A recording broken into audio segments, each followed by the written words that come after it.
भाजपला महाराष्ट्रातील लोकसभा निवडणुकीत पराभव दिसू लागला आहे. त्यामुळेच पंतप्रधान नरेंद्र मोदी आणि गृहमंत्री अमित शहा यांनी महाराष्ट्रातील सभा वाढवल्या आहेत. असा घणाघात महाराष्ट्र काँग्रेसचे प्रदेशाध्यक्ष नाना पटोले यांनी केला. पटोले सोलापूर दौऱ्यावर आहेत. यावेळी ते बोलत होते. सोलापुरातून प्रणिती शिंदे निवडून येतील असा विश्वासही यावेळी पटोले यांनी बोलून दाखवला. यावेळी माजी केंद्रीय गृहमंत्री सुशीलकुमार शिंदे, शहर अध्यक्ष चेतन नरोटे, जिल्हा कार्याध्यक्ष नंदकुमार पवार यांच्यासह आदी पदाधिकारी उपस्थित होते. दरम्यान नाना पटोले यांच्या उपस्थितीमध्ये अनेकांचा काँग्रेस प्रवेश सोहळा पार पडला. त्यांना काय, त्यांच्या जो केंद्रातलं सरकार आहे, त्यांचे जे कार्यकर्ते आहेत केंद्रामध्ये तपास यंत्रणेतले, ईडी, CBI, अजून एक आहे ना, कोणतं आहे, इन्कम टॅक्स, हे 3 लोक आहेत. हे 3 कार्यकर्ते वापरतीलच ना. खोटे आरोप लावून कोणाला हातपाय टाकायला त्यांना सोपंच आहे. त्यांनी इतके दिवस 10 वर्ष अनेकांना ईडी लावली. कोणाला तरी त्यांनी काहीतरी पुरावा काढला का? नाही काढला. अनिल देशमुखावर 100 कोटीचा आरोप लावला. अखेर त्याच ईडीनं कोर्टामध्ये 1 कोटीवर आले. 100 कोटीचा आरोप कशाला लावला? मग 1 कोटीवर आले. 1 कोटी कुठून 100 कोटी कुठं? हे नुसतं महाराष्ट्रात नाही, सगळ्या देशामध्ये हे चाललं. खोटे आरोप लावून आमच्याकडे आले तर आदर्श, तिकडे राहिले तर बदमाश आदर्श.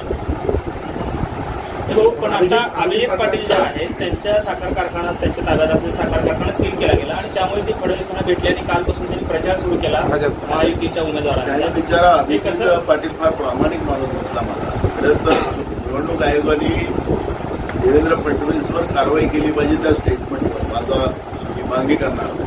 त्यांनी सांगितलं, अभिजित पाटलांनी, की मला फडणवीसांनी सांगितलं की मी तुझ्या कारखान्याला ताकद देतो आणि तू म्हणून माझ्या बाजूला राहा आणि मी कारखान्यासाठी त्याच्याकडे असं तुमच्या टीव्हीवर त्यांनी इंटरव्ह्यू दिलेला आहे. ठीक आहे, माझं आहे का वाक्य, त्यांचं वाक्य.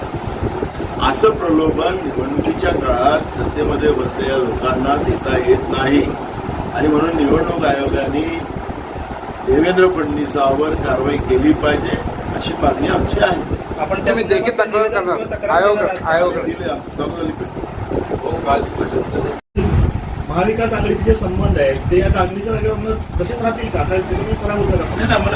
मी तुम्हाला सांगितलं, काँग्रेसची भूमिका स्पष्ट आहे की महाविकास आघाडीच्या उमेदवारासोबत आम्ही आहोत. त्यामुळे संबंध खराब होण्याचं कुठलंही कारण नाही. त्या काळात ज्यावेळेस जागा वाटपाच्या वेळेस ज्या उद्धव ठाकरे साहेबांनी जाऊन तिथं जागा डिक्लेअर केली त्यावेळेस आम्ही प्रतिक्रिया दिली.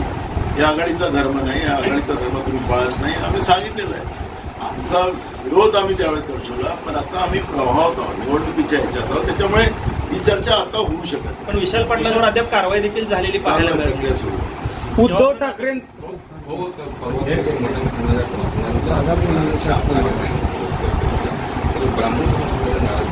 नाही, त्याला मटण खाणाऱ्या माणसाचं ब्राह्मण, त्याला मटण खाणाऱ्या ब्राह्मण समाज त्याचा राग करेल. ब्राह्मण समाज म्हटलं तर समाजातला एक शुद्ध समाज आहे. त्याला मांसाहार चालत नाही, दारू चालत नाही. जे लोक मांसाहार करतात त्याला ब्राह्मण मानत नाही, ब्राह्मणच नाही मानत. तुमच्यावर नाराज व्हायची कुठं कारण आहे? तुमच्यावरती अब्दुल हुसेनचा दावा दाखल करू शकतो देवेंद्र फडणवीस. आम्ही सोबत खाल्लेला आहे, त्याच्यामुळे करावं. काय खाल्लंय चिकन पण पुरावे होतो, आम्ही सांगितलं ना, आम्ही सोबत खाल्लेलं आहे आणि माझा मित्र हे कधीच चूक नाही करणार. शरद पवार कशामुळे ही अस्वस्थ होत नाहीत? त्यांना आजवर ही अटॅक आला नाही अशा प्रकारचं वक्तव्य नारायण राणेंनी केलेलं आहे. नारायण राणे साहेबाबद्दल काही शरद पवारांनी असा आरोप केलाय की देशातली निवडणूक, महाराष्ट्रातली निवडणूक 5 टप्प्याची गरज नसताना तामिळनाडूमध्ये 1 टप्प्यात घेतात आणि ते महाराष्ट्रात 5 टप्प्यात.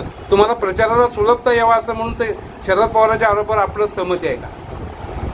खरं तर ही जी प्रक्रिया ज्या असतात निवडणुकीच्या, काँग्रेसने आपण पाहिलं की काँग्रेस सत्तेत असताना 1-2 टप्प्यात नाही तर जास्तीत जास्त 3 टप्प्यात अशा निवडणुकीचं, कारण की एक लॉंग टाईम प्रोसेस होणं, त्यामुळे आचारसंहितेच्या माध्यमातून अनेक विकासाची कामं थांबतात. आज आपल्या इथं पिण्याचं पाणी नाही. अनेक जिल्ह्यात पिण्याच्या पाण्याचा दुष्काळ आहे. लोकांमध्ये त्राही वाचलेली आहे. पण ज्या पद्धतीनं जिथं जिथं त्यांना खिंडार होतं, लोकांचा विरोध होता, जनतेचा रोष होता, प्रचंड चीड नरेंद्र मोदी आणि भाजपच्याबद्दल होती, त्या राज्यामध्ये त्यांच्या सोयीप्रमाणे निवडणूक आयोगाला सांगून महाराष्ट्रामध्ये 5 टप्प्यामध्ये निवडणुका करणं म्हणजे हे नरेंद्र मोदीचं स्वतःची आणि भाजपची भीतीचं दर्शन आपल्याला पाहायला मिळते आहे. आज आपले किती लोक विकासाची कामं सगळी थांबली आणि अशा या परिस्थितीमध्ये महाराष्ट्रामध्ये चाललेलं आहे मनोहरचे निवडणुका. मी स्वतःच 2 महिने फिरतोय निवडणुकीत, अजून 1 महिना फिरायचा आहे. हो, पण सांगलीच्या जागेवरून जो काही वाद होता अचानक म्हणून साहेबावर टीका करणाऱ्या म्हणजे सूर्यावर फुकण्यासारखं आहे, त्याच्या तोंडावर फुका पडेल. साहेब खरंच संविधान भाजपचे सोलापूरचे जे उमेदवार आहेत राम सातपुते, सुशील कुमार शिंदेना दळबद्री म्हणतात. एखाद्या ज्येष्ठ नेत्याला अशा पद्धतीनं विधानसभेत मराठा समाजाचा धडधडीत अपमान केला त्यांनी. आम्ही त्याला माफी मागायला लावली, एकदा नाही 2दा.